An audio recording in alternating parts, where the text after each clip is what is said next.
नमस्कार। आज के इस सेशन में आपका स्वागत है। आज हम बात करने वाले हैं उस एक सीक्रेट के बारे में जो टेक्निकल सब्जेक्ट्स में टॉपर्स को टॉपर बनाता है। देखिए, बात ज्यादा घंटे पढ़ने की नहीं है। असल खेल है गलतियों को देखने का नजरिया बदलने का और सीखने के तरीके को ही मास्टर कर लेने का। तो चलिए शुरू करते हैं। कभी सोचा है कि ये असली फर्क है क्या? मतलब क्यों कुछ स्टूडेंट्स तो कॉन्सेप्ट्स को एकदम मक्खन की तरह समझ लेते हैं और बाकी बस स्ट्रगल ही करते रह जाते हैं? इसका जवाब ना दो चीजों में छुपा है। पहली चीज, एक गलती की एनाटॉमी, मतलब उसकी बनावट को समझना, और दूसरी, सिखाने के पीछे का जो लॉजिक है उसे जानना। चलो एक एक करके इन दोनों को ही समझते हैं। तो सबसे पहले आते हैं हमारे सेक्शन 1 पर। स्टूडेंट्स आखिर गलती करते क्यों हैं? यहां हम सिर्फ ये नहीं देखेंगे कि गलती हुई, बल्कि हम उसके जड़ तक जाएंगे।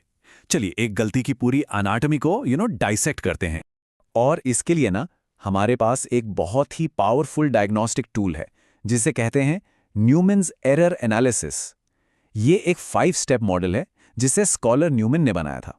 अब ये टूल ना बिल्कुल एक डॉक्टर की तरह काम करता है। ये एकदम सटीक तरीके से बताता है कि कोई स्टूडेंट किसी वर्ड प्रॉब्लम में आखिर अटक कहाँ रहा है और क्यों।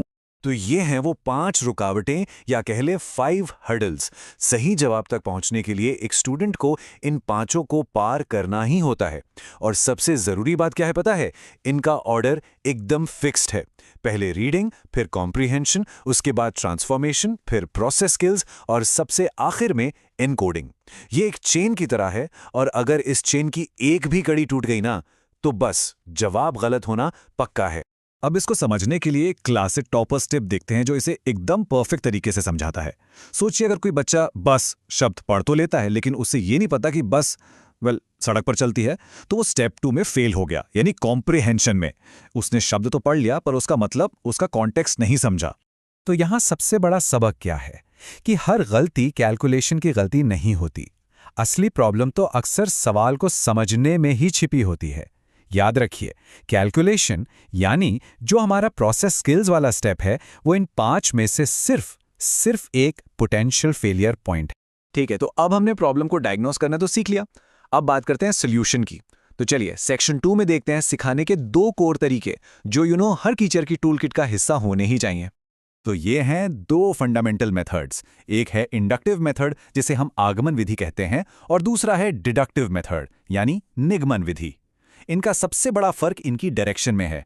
इंडक्टिव मेथड जाता है एग्जाम्पल से रूल की तरफ, जबकि डिडक्टिव मेथड ठीक उल्टा, रूल से एग्जाम्पल की तरफ।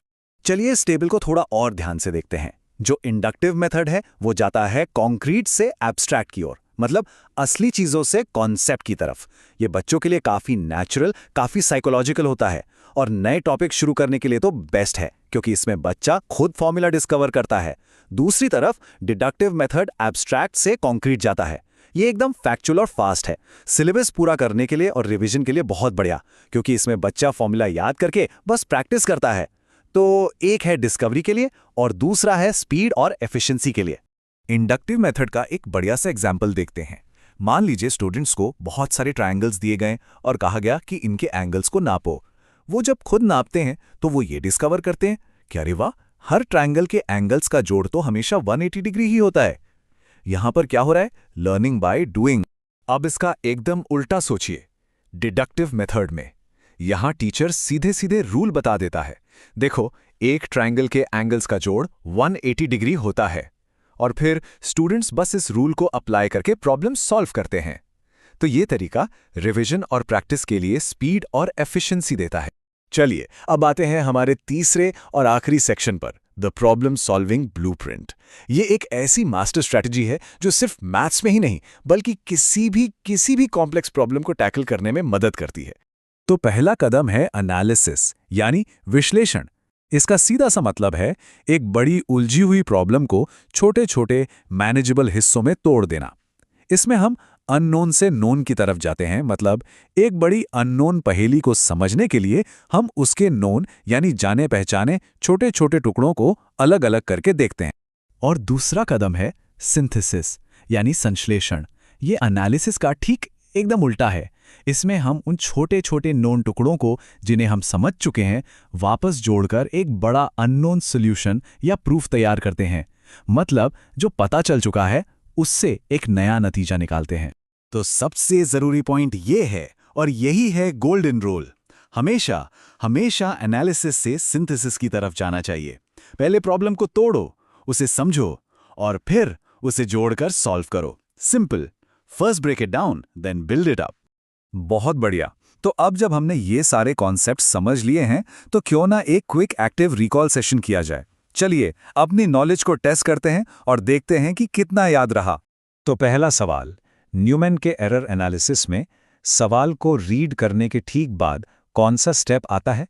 दूसरा सवाल, कौन सी टीचिंग मेथड एग्जाम्पल से रूल की तरफ चलती है? तीसरा सवाल है, अगर किसी बच्चे को पता है कि उसे मल्टीप्लाई करना है लेकिन वो मल्टीप्लिकेशन टेबल में ही गलती कर देता है, तो वो न्यूमन्स के किस स्टेज में फेल हुआ? चौथा सवाल, डिडक्टिव मेथड यानी निगमन विधि को साइकोलॉजिकल माना जाता है या फैक्ट सेंटर्ड? और ये रहा आखिरी सवाल, एक ज्योमेट्री प्रूफ को सॉल्व करते वक्त हम आमतौर पर एनालिसिस से सिंथेसिस की तरफ जाते हैं या फिर सिंथेसिस से एनालिसिस की तरफ? तो चलिए अब जवाब देखते हैं। पहले सवाल का जवाब है रीडिंग के बाद आता है कॉम्प्रिहेंशन। दूसरे का एग्जाम्पल से रूल वाला मेथड है इंडक्टिव मेथड यानी आगमन विधि। तीसरे का जवाब है कैलकुलेशन में गलती मतलब प्रोसेस स्किल्स में फेलियर। चौथा, डिडक्टिव मेथड बिल्कुल फैक्ट सेंटर्ड होता है।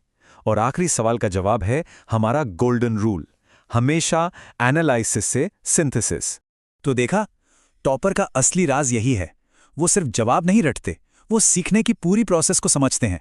ये समझना कि गलतियां होती क्यों हैं और नॉलेज को बनाया कैसे जाता है, यही मास्टरी की तरफ पहला कदम है। अगली बार तक सीखते रहिए।